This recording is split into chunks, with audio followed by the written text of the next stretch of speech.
السلام علیکم ورحمۃ اللہ وبرکاتہ۔ بسم اللہ الرحمن الرحیم، والصلاة والسلام علی رسولہ الکریم وعلی آلہ وصحبہ اجمعین، اما بعد۔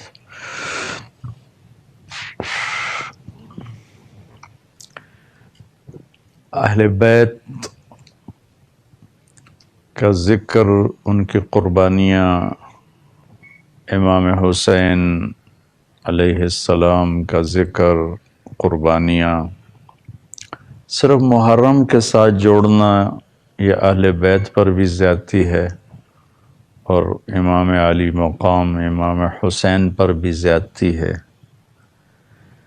یہ ہر پل یاد کرنے کی داستان ہے، ہر لمحے نہ بھولنے والا قصہ ہے، لیکن دکھ درد سے کہتا ہوں کہ یہ امت روایات میں کھو گئی، کہ ہم نے دین کو رسم و رواج بنا دیا، روایات بنا دیا۔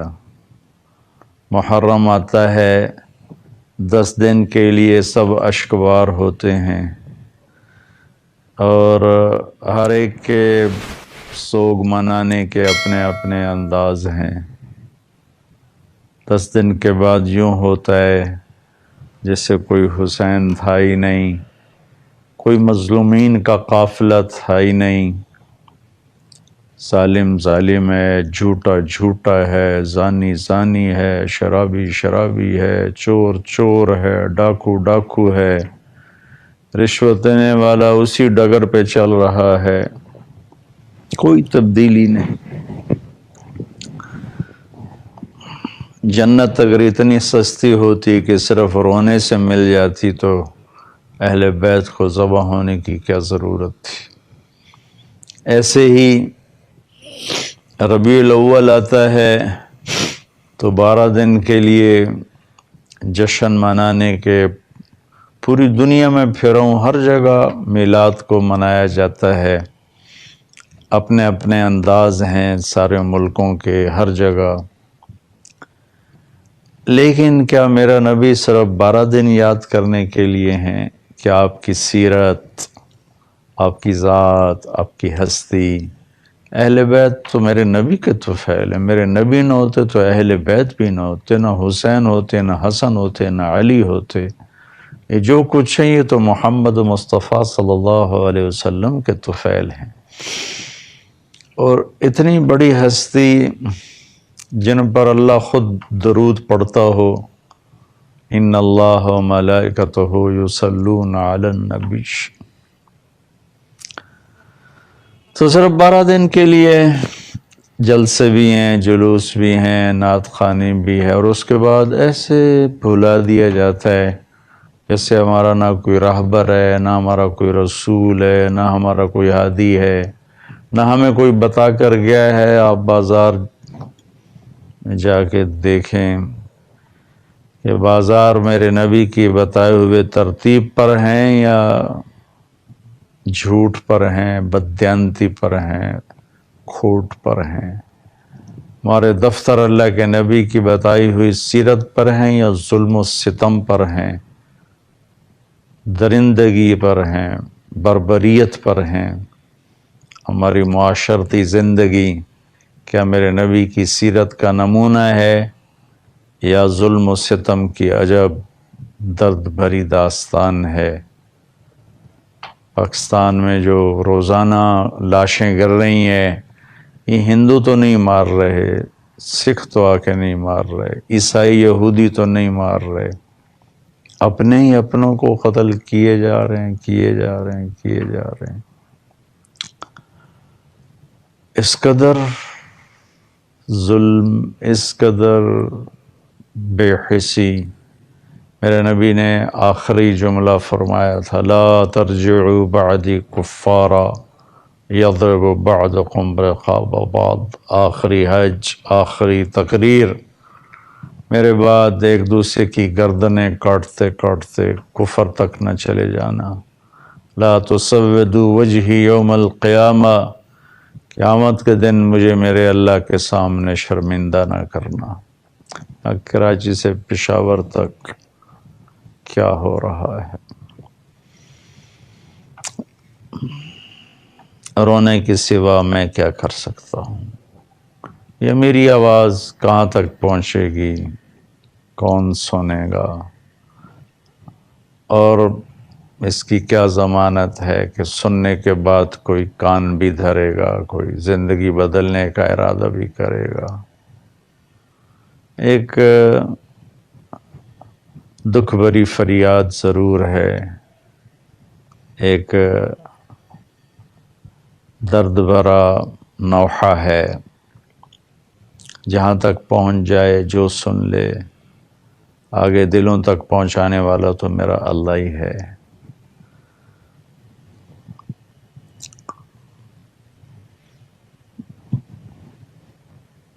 سب کچھ ہی لٹا دیا، سب کچھ ہی بھولا دیا۔ میرے نبی نے فرمایا ترکتکم علی محجۃ بیضاء لیلها کنہارها لا یزیغ عنہا الا ہالک۔ تمہیں روشن راستے پہ چھوڑ کے جا رہا ہوں، کسی نبی نے جاتے ہوئے یہ بات نہیں فرمائی۔ میں وہ راستہ دے کے جا رہا ہوں جس میں رات ہے ہی نہیں، دن ہی دن ہے، دن ہی دن ہے۔ اس سے ہٹو گے تو ہلاک ہو جاؤ گے، اور وہ ہلاکت آج ہم دیکھ رہے ہیں۔ اللہ ہمیں اپنے محبوب کو پل پل یاد کرنے کی توفیق دے، ان کے اہل اولاد کو، ان کی سیرت، ان کی قربانیوں کو، ان کے صحابہ کو، ان کی سیرت، ان کی قربانیوں کو اللہ ہمیں پل پل یاد رکھنے کی توفیق نصیب فرمائے۔ 10 محرم قریب ہے، میرا ارادہ تو تھا کہ میں یہ سارا واقعہ، اس کا پس منظر، پھر یہ سارا واقعہ تفصیل سے بتاتا، لیکن میں جب سے حج سے واپس آیا ہوں میری طبیعت ٹھیک نہیں ہے اور جسم میرا ساتھ نہیں دے رہا، تو میں تفصیل انشاءاللہ آپ کتابوں میں پڑھ لیں، علماء سے سن لیں، ہر طرف اس وقت اسی قصے کو سنایا جا رہا ہے، لیکن تھوڑا سا میں ضرور عرض کروں گا کہ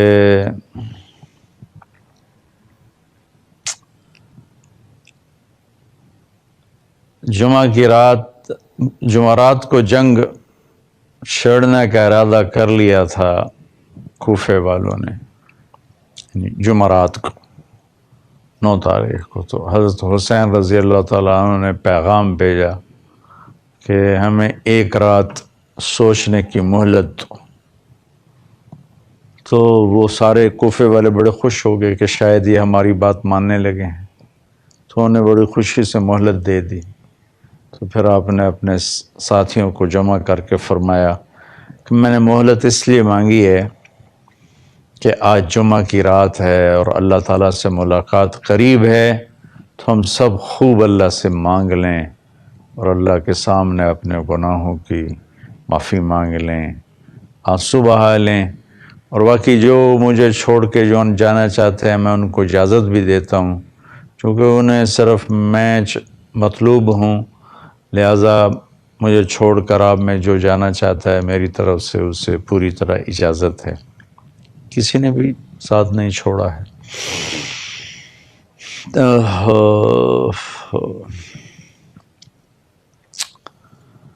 تو آپ کے ساتھیوں میں تھے ایک سعید بن عبداللہ، کھڑے ہو کر کہنے لگے حسین مجھے پتہ ہے ہم آپ کو نہیں بچا سکتے، لیکن کاش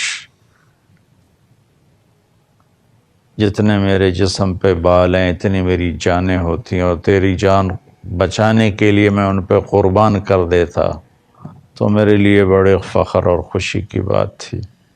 پھر اپنے ساتھیوں سے فرمایا کہ اللہ کی قسم ہمارے اور جنت میں صرف ایک چیز اب رکاوٹ ہے کہ یہ کوفے والے آ کے ہماری گردنیں اڑا دیں اور ہم وہ گئے جنت میں۔ یہ جذبہ اس وقت پورے لشکر کا تھا۔ اگلے دن جمعہ 10 محرم، اللہ نے یہ دن آپ کے لیے طے کیا ہوا تھا، جو چھری حضرت اسماعیل سے ہٹائی گئی، پھر حضرت عبداللہ سے ہٹائی گئی، اسے حضرت حسین پر چلنا تھا، اور قربانی کی داستان نے اپنے انتہا کو پہنچنا تھا۔ ایک مرتبہ آپ نے حضرت ام سلمہ، آپ کی بیگمات میں سے ہیں، ان سے فرمایا کہ ذرا دروازے پر کھڑی ہو جاؤ، ایک فرشتہ آ رہا جو پہلے کبھی آیا نہیں مجھ سے ملنے کے لیے۔ وہ دروازے پہ کھڑی ہو گئیں، اتنے میں کہیں سے حسین کھیلتے ہوئے آئے، اور ام سلمہ کے روکتے روکتے بھاگ کے اندر چلے گئے۔ تھوڑی دیر کے بعد اندر سے رونے کی آواز آئی، اللہ کے نبی کے زور سے رونے کی آواز۔ بس ام سلمہ اندر گئیں تو دیکھا آپ نے حسین کو ایسے سینے سے لگایا ہوا تھا اور پھوٹ پھوٹ کے رو رہے تھے۔ تو انہوں نے عرض کی، یا رسول اللہ، میرے ماں باپ قربان، آپ کیوں رو رہے ہیں؟ فرمایا کہ یہ فرشتہ جو آیا تھا وہ یہ بتا کر گیا ہے کہ میرے اس بچے کو میری امت قتل کر دے گی، مجھے وہ زمین دکھائی ہے جہاں پر اس کا خون گرے گا، وہ مٹی دکھائی ہے۔ علی رضی اللہ تعالیٰ عنہ جب عراق تشریف لے گئے اور کربلا سے گزرے تو پوچھا یہ کون سی جگہ ہے؟ تو انہوں نے بتایا تو فرمایا صبرن ابا عبداللہ، صبرن ابا عبداللہ، صبرن ابا عبداللہ۔ ابو عبداللہ حضرت حسین کی کنیت، ابو عبداللہ صبر، ابو عبداللہ صبر، ابو عبداللہ صبر۔ تو ساتھی نے پوچھا کیا فرما رہے ہیں؟ کئی وہ جگہ ہے جہاں میرے بیٹے کا خون گرایا جائے گا، اور اس کے ساتھ امت کے بہترین انسان ہوں گے جو اس کے ساتھ شہید کیے جائیں گے، اور ان کا خون اس مٹی میں گرایا جائے گا۔ تو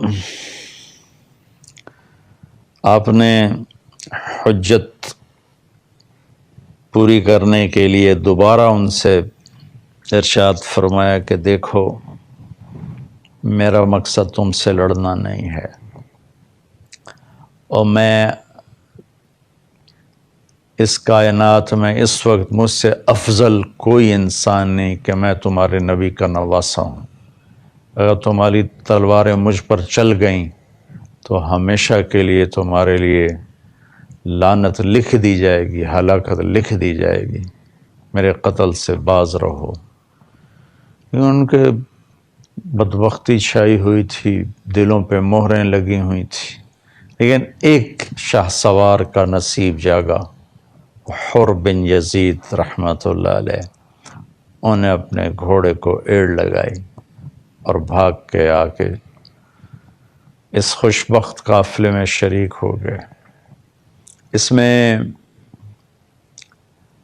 32 گھوڑ سوار تھے اور 40 پیدل تھے۔ تو آپ نے اپنے لشکر کو، اس سے پہلے تھوڑی اونگ آئی، جب خیموں میں ہی تھے تو آنکھ کھلی تو ہنسنے لگے۔ تو زینب بہن نے پوچھا کہ بھائی یہ ہنسنے کا کون سا مقام ہے؟ تو فرمایا اللہ کے نبی خواب میں ملے تھے، فرما رہے تھے کہ بیٹا میں تمہیں لینے کے لیے آ چکا ہوں، تو خوشی کا مقام ہے۔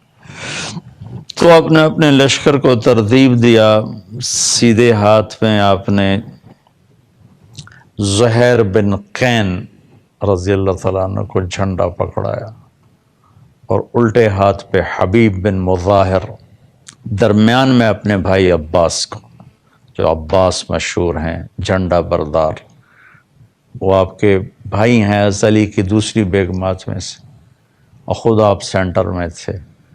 اور اس کے بعد آپ نے ہاتھ اٹھائے اور اللہ کی بارگاہ میں دعا کی، اور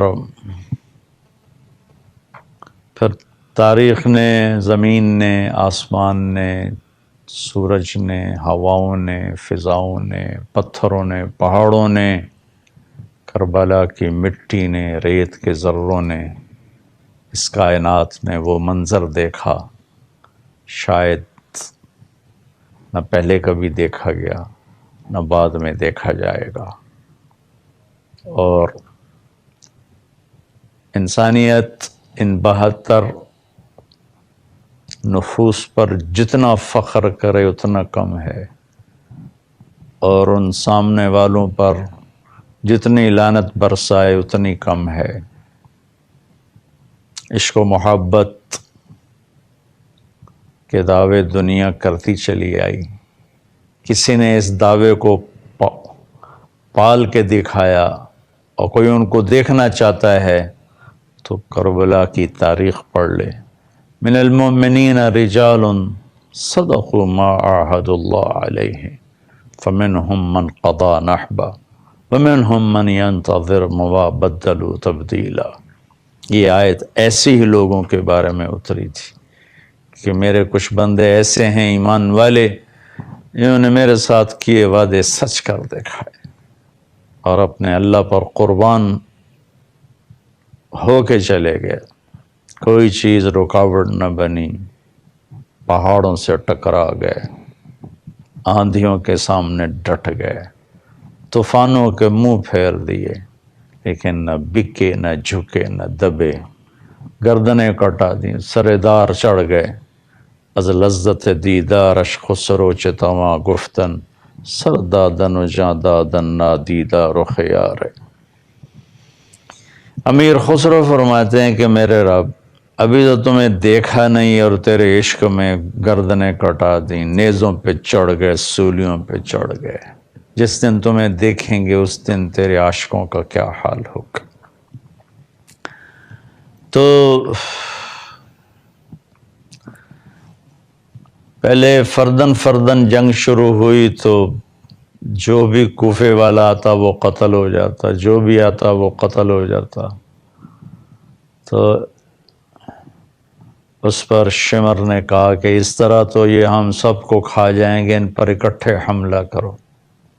پھر حملہ ہوا، کہاں 72 کہاں 3000۔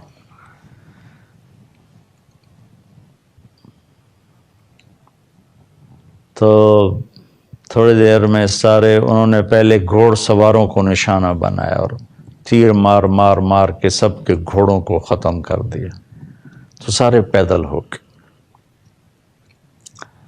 اور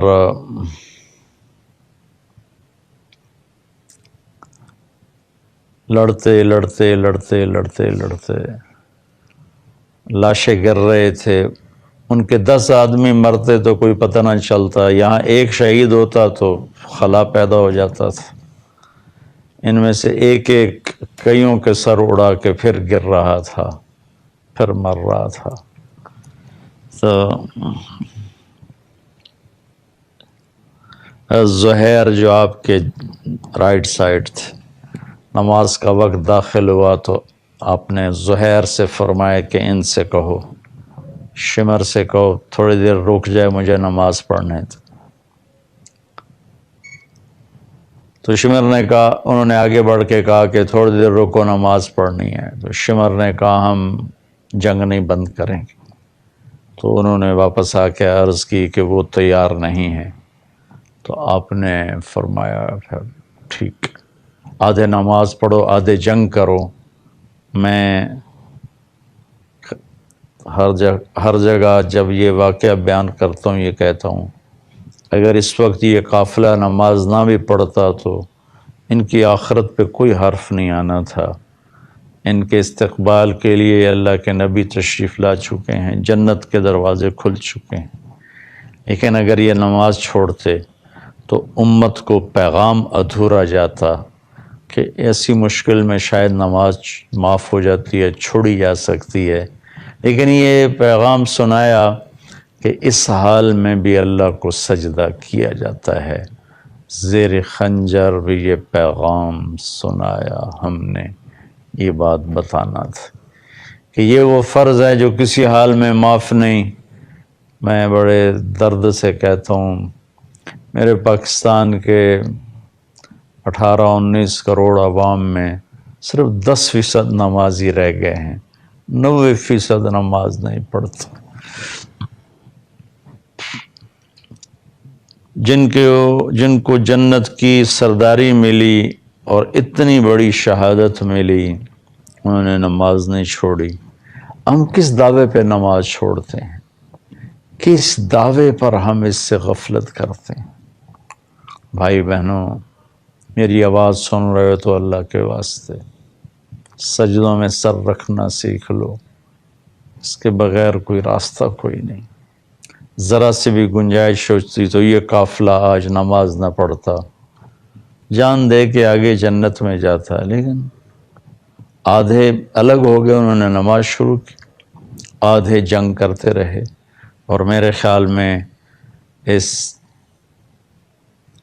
1500 سال میں، 1535 سال میں ایسی نماز شاید ہی پڑھی گئی ہو، اور ایسا درد بھرا منظر شاید ہی کبھی سامنے آیا ہو۔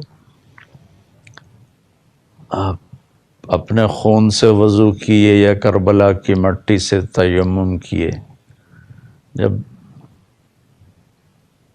ابلتے خون کے فواروں کے ساتھ جب اللہ اکبر کہا ہوگا تو زمین آسمان میں کیا ہلچل مچی ہوگی، جب سجدے میں سر رکھا ہوگا تو زمین نے کیا بوسے لیے ہوں گی، اور تحت الثری تک زمین کیسے اس کا کلیجہ ٹھنڈا ہوا ہوگا، اور میرے اللہ کے عرش کے دروازے کیسے کھلے ہوں گے کہ اس حال میں بھی سجدہ کر رہے ہیں۔ اللہ اکبر، اللہ اکبر۔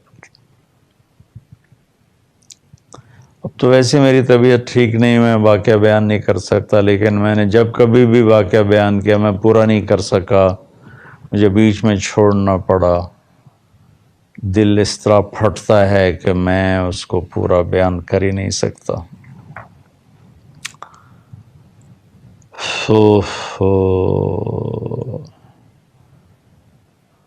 نماز کے بعد زہیر شہید ہو گئے، گر رہے تھے تو انہوں نے حضرت امام علی مقام علیہ السلام کے کندھے پہ ہاتھ مار کے فرمایا، اقبل ہدیت ہادیا مہدیا الیوم تلقى جدک النبی حسنا والمرتضی علیا۔ آگے بڑھ حسین، تیرے نانا تیرے استقبال میں ہیں، تیرے بھائی حسن، تیرے والد مرتضی علی تیرے انتظار میں، پھولوں کے ہار لیے کھڑے ہیں جنت کے حوریں، آگے بڑھ جنت تیری منتظر ہے۔ یہ کہتے ہوئے جان دے دی۔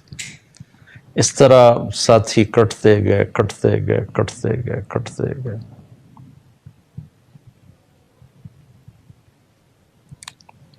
پھر اہل بیت کی باری آ گئی۔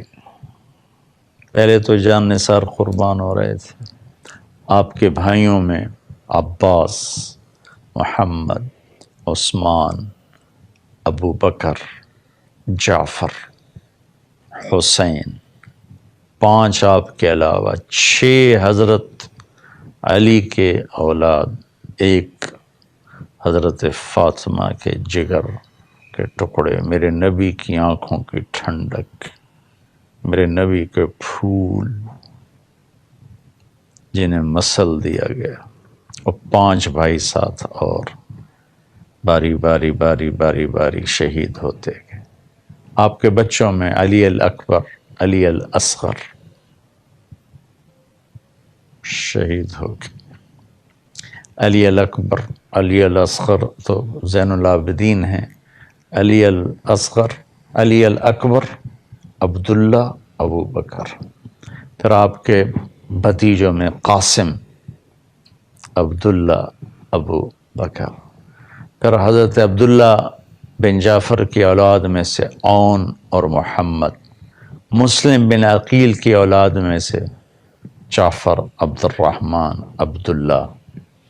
پھر عبداللہ بن مسلم بن عقیل، کوئی 15-16 کے قریب ہیں، محمد بن ابی سعید بن عقیل، یہ سب آل رسول ہیں جو باری باری باری باری باری باری ذبح ہوئے۔ ان میں قاسم سب سے حسین تھے۔ اس سارے قافلے میں جو اہل البیت کا جو قافلہ ذبح ہوا، اس میں قاسم سب سے حسین تھے۔ جب وہ گھیرے میں آئے اور ان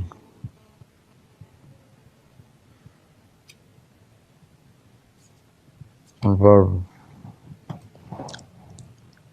تلواریں پڑیں تو انہیں پکارا یا عمّا، آئے چچا. تو حسین اس سے خود بے بس ہو چکے تھے، لیکن زخمی شیر کی طرح اٹھے اور چیرتے ہوئے مجمع کو پہنچے. تو قاسم اپنے باپ نانا سے مل چکے تھے، تو ان کے سرانے کھڑے ہو کر کہا، بیٹا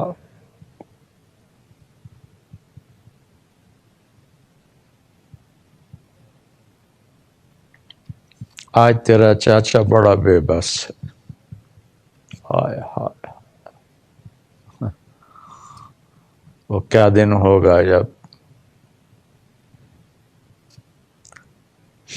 ہمارے نانا ہمارے وکیل بن کر آئیں گے. پھر ان کو اٹھایا، جا کر اہل بیت کے شہداء کے ساتھ ڈال دیا.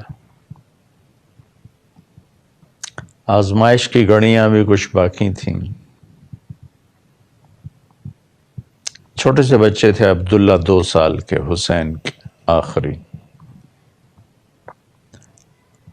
علی الاکبر شہید ہو گئے تھے، ابو بکر اور عبداللہ یہ تو خود تنہا رہ گئے تھے. تو ان کو بلوایا، تقدیر شاید ابھی اور اوپر لے جانا چاہتی تھی.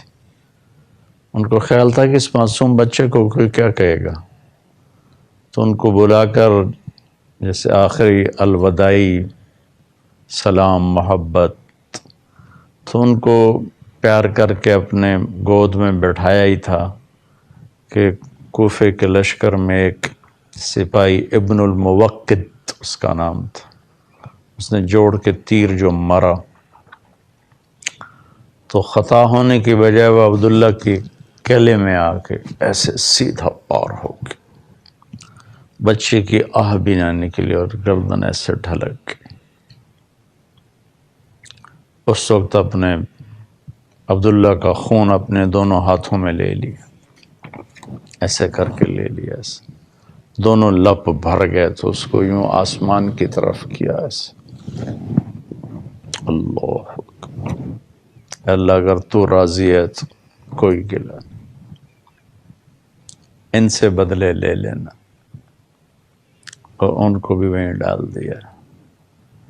پھر اس کے بعد اٹھے اور کوفے والوں نے گھیرے میں لے لیا اور شمر کہہ رہا تھا قتل کرو قتل کرو. اکیلے رہ گئے تھے، سب قافلے والے آگے جا چکے تھے. تو زرع بن شریک تمیمی نے آپ کے کندھے پہ تلوار کا وار کیا، تو تلوار گر گئی ہاتھوں سے.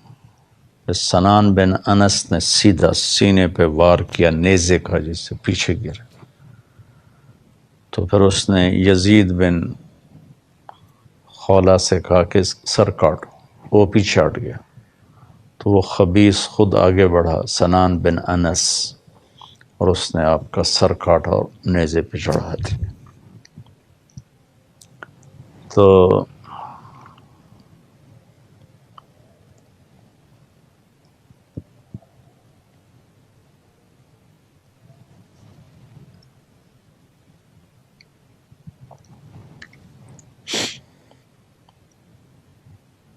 عجب واقعہ ہے کہ نبی کے نواسے کو یوں ذبح کر دیا گیا.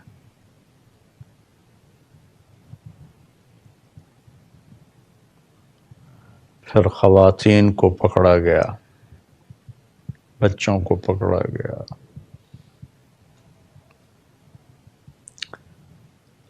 تو حضرت زینب کا جب گزر ہوا تو لاشیں سر کٹے ہوئے نیزوں پر، چھوٹے بچے عبداللہ کا سر بھی نیزے پر تھا. تو انہوں نے وہاں چند بول بولے، وا محمد وا محمد. زمین کانپ اٹھی، فضا رو پڑی، وا محمد وا محمد، ہائے محمد ہائے محمد. صلی علیک الالہ و ملک السماء. اللہ کا آپ پہ درود و سلام ہو، آسمان کے فرشتوں کا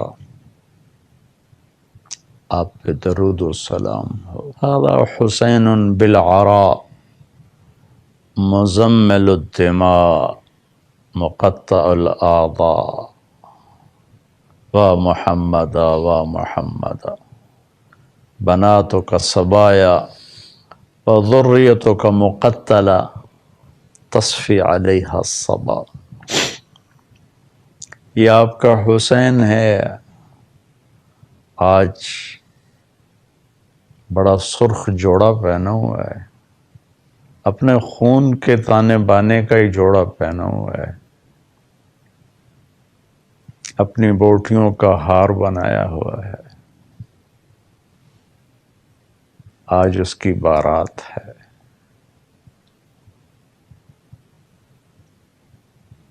آج آپ کی بیٹیاں قید ہیں، آپ کی نسل ذبح ہے. کسی نے کفن نہیں دیا تو ہواؤں نے آگے بڑھ کر مٹی ڈال کے ان پر کفن ڈال دیا ہے. تھوڑی دیر پہلے جو ان کی تلواروں سے حسین کا خون ٹپک رہا تھا، کوئی ایک آنکھ نہیں تھی جو نہ روئی ہو اس وقت، ایک آنکھ ایسی نہیں تھی جو نہ روئی ہو.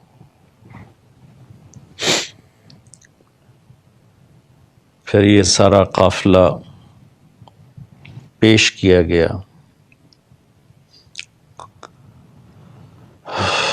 ابن زیاد کے ہاتھ میں چھڑی تھی، اس نے اس سے ماری ایسے ہونٹوں پہ ایسے. کہنے لگا میں نے ایسا حسن آج تک نہیں دیکھا، مرنے کے بعد بھی ایسا حسن ہو.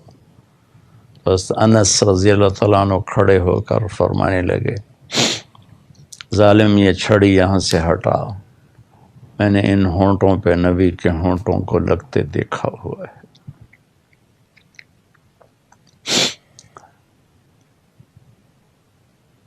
ابن زیاد جب گھر داخل ہوا، اچھوں سے برے، بروں سے اچھے، تو اس کی ماں کہنے لگی لعنت ہے تجھ پر زیاد کے بیٹے، تو نے نبی کی اولاد کو قتل کیا،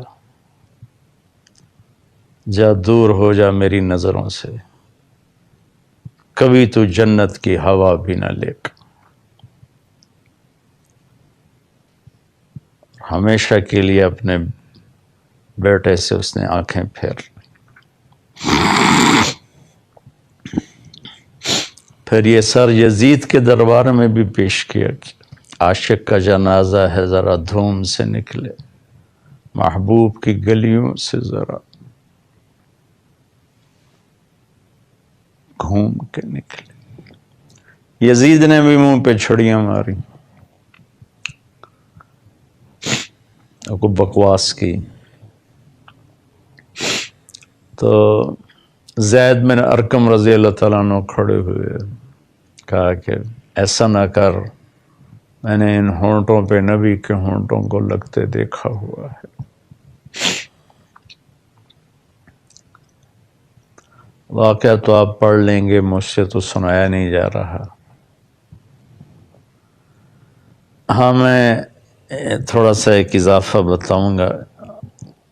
حضرت حسین کیسے تھے؟ کیونکہ یہ عام کتابوں میں یہ نہیں ملتا، تو میں بتانا چاہتا ہوں کہ امام حسین علی مقام کا حلیہ کیسا تھا. قد و قامت، کان ربعتاً لیس بالطویل ولا بالقصیر، درمیانہ قد تھا، نہ لمبا نہ چھوٹا. واسع الجبین، ماتھا کشادہ تھا.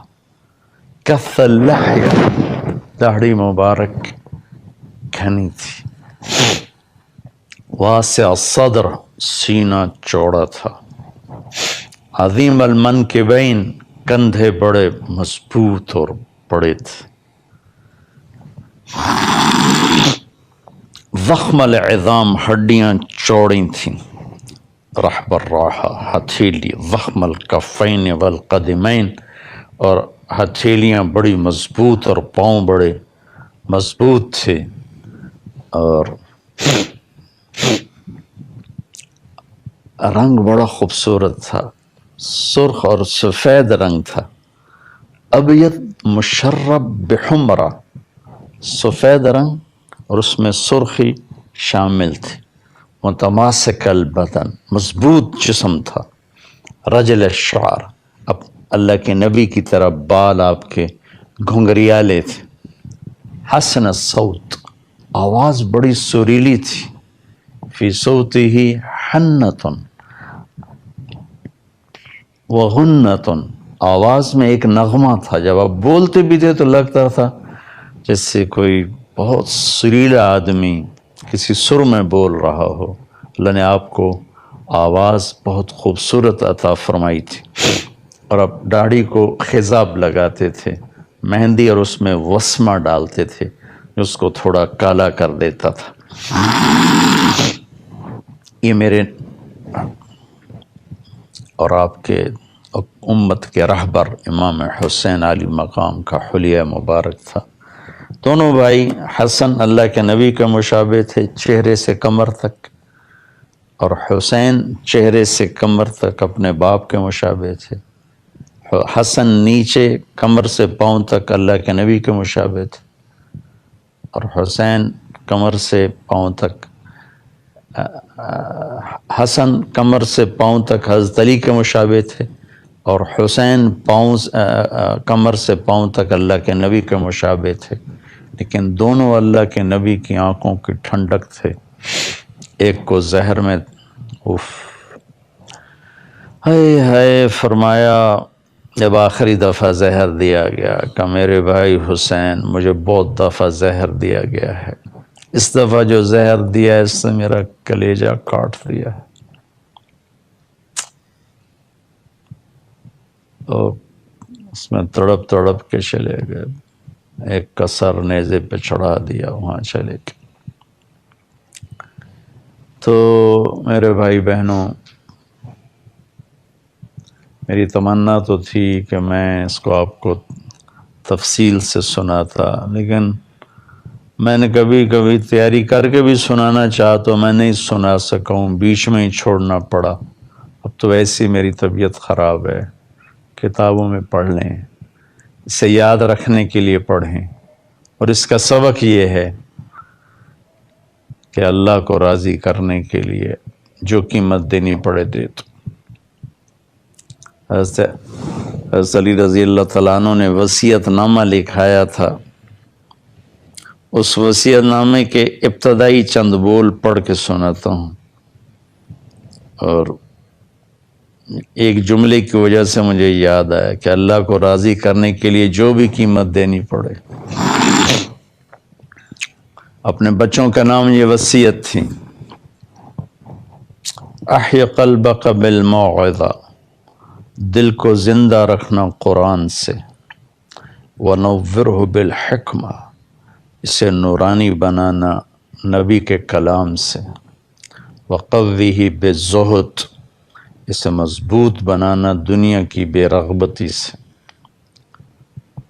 وظللہ بالموت، اسے قابو میں رکھنا موت کی یاد سے، وقررہ بالفنا، مٹ جانے کا اس سے اقرار لینا، فحذرہ وصولۃ الدہر وتقلب الایام وتقلب اللیال والایام، اور اسے زمانے کی بے وفائیاں بتانا، ڈرانا، اور بدلتے چہرے، بدلتے بول، بدلتے رنگ، زمانے کے بدلتے گرگٹ کی طرح رنگ، انہیں بتانا کہ یہ دھوکے کا گھر ہے، یہ وفاؤں کا جہان نہیں ہے، وَآرِضْ عَلَيْهِ اخبار الماضین، پچھلی قوموں کے قصے سنانا، وَصِرْ فِی دیارہم، ان کے اجڑی بستیوں میں، شکستہ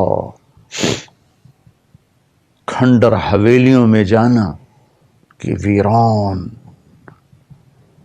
محلات سے پوچھنا، صرف ہی دیارہم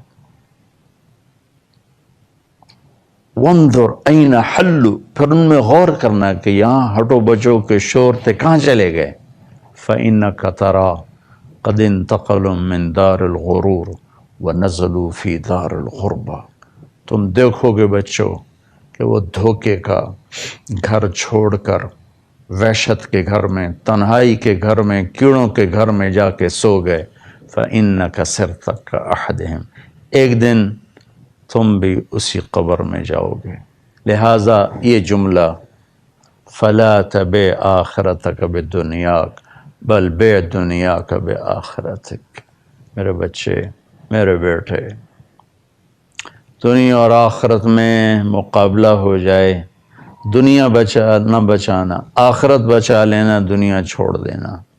دنیا اور آخرت میں کسی ایک کو بیچنا پڑے تو آخرت نہ بیچنا، دنیا بیچ دینا، دنیا کے بدلے میں آخرت خرید لینا۔ ایسا نہ کرنا کہ آخرت بیچ کے دنیا خرید لو تو گھاٹے کا سودا ہے۔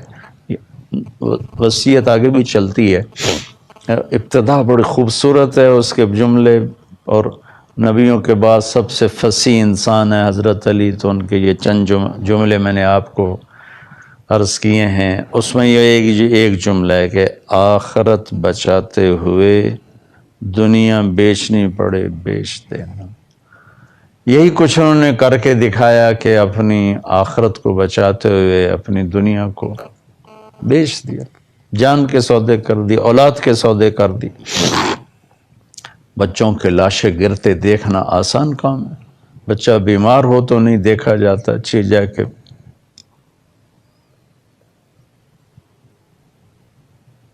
اللہ اکبر، میرے جیسا حقیر انسان ان پاکیزہ ہستیوں کو کہاں سے بیان کر سکتا ہے؟ ایک سبق ہے کہ آؤ ہم اللہ کو راضی کریں۔ ہم بھی عجب لوگ ہیں، اور پورا پاکستان یزید کو، شمر کو برا بھلا کہنے پر لگا ہوا ہے، لیکن کام سارے یزید والے، شمر والے، ابن زیاد والے، ایک کام بھی حسینی قافلے کا نہیں ہے۔ کام سارے ان کے آنسو اہل بیت کے لیے، اور شرکت شمر کے قافلے میں، زندگی اللہ کے نبی کی دشمنوں والی، اور جلد سے ان کی یاد کے۔ تو یہ بھائیو ایک قدم اور بڑھائیں، ایک قدم اور بڑھائیں۔ یہ کرنا بھی کسی نیکی کو ہلکا نہیں سمجھنا چاہیے۔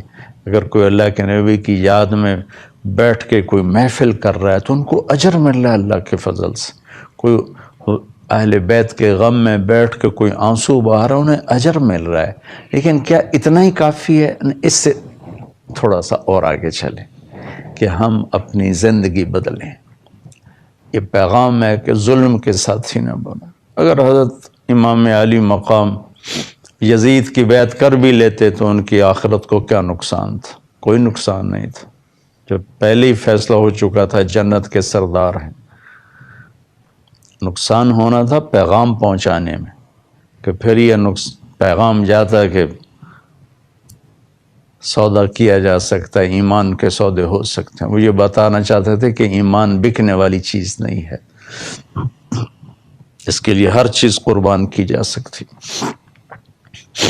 تو آؤ بھائی بہنوں، نیا سال شروع ہو رہا ہے، انقلاب لائیں۔ وہ نہیں جو سیاسی لوگ کریں، انقلاب لائیں دلوں کو بدلنے والا۔ انقلاب کہتی دل کے بدل جانے کو ہے، کہ اللہ کی نافرمانی کے راستے چھوڑ دیں، ظلم و ستم کے راستے چھوڑ دیں، زیادتی کے راستے چھوڑ دیں۔ میرا دیس ظلم سے بھرا پڑا ہے، ظالم نہ بنو، ظالم نہ بنو، ظالم نہ بنو۔ میں حکمرانوں کو یا سیاستدانوں کو یا طاقتور کو کیا برا بھلا کہوں، میرے دیس میں جس کا داؤ لگتا ہے وہ ظلم کی آخری حد تک چلا جاتا ہے۔ مظلوم بھی جب طاقت میں آتا ہے تو ظالم ترین بنتا چلا جاتا ہے۔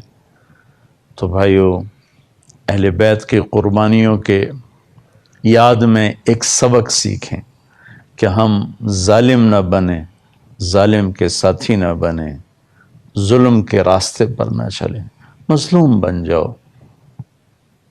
حسینی قافلے کے شریک بن جاؤ۔ ظالم بنو گے تو پھر شمر کے ساتھ ہی جانا پڑے گا، ادھر ہی سفر ہوگا، اس طرف سفر نہیں ہو سکتا۔ مظلوم بن جاؤ، ایک دوسرے پر کیچڑ اچھالنا، ظلم و ستم، قتل و غارت، چوری ڈاکے، اغوا، رشوت، اس پیسے کو لے کر کہاں جانا ہے، ان گوٹھیوں بلڈنگوں کو لے کر کہاں جانا ہے؟ کیا آج جو اوروں کی گردنیں کاٹ رہے ہیں ان کے پیچھے موت نہیں کھڑی ہوئی؟ جو اپنے بینک بیلنس بڑھا رہے ہیں، کیا قبر کے کیڑے ان کی لاشوں کو نہیں کھائیں گے؟ کیا ان کا کفن ٹکڑے ٹکڑے نہیں ہو گئے؟ کیا موت ان کو بھلا دے گی؟